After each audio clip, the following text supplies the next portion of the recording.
Too many app notifications can quickly become distracting throughout the day.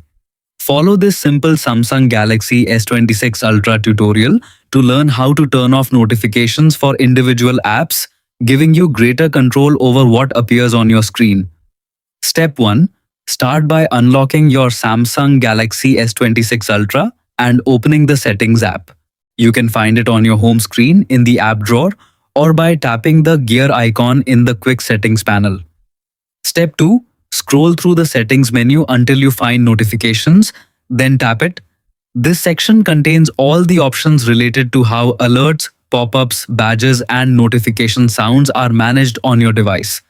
Step 3. Next, tap App Notifications. Your phone will display a complete list of all installed applications that are capable of sending notifications. Step 4.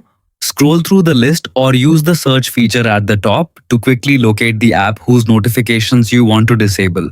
This is especially helpful if you have many apps installed. Step 5. Once you've found the app, simply tap the switch next to its name to turn it off.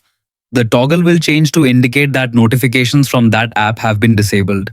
You can repeat these steps for any other apps you want to silence. You're all set. Enjoy fewer distractions and remember to subscribe for more easy Samsung Galaxy S26 Ultra tips and guides.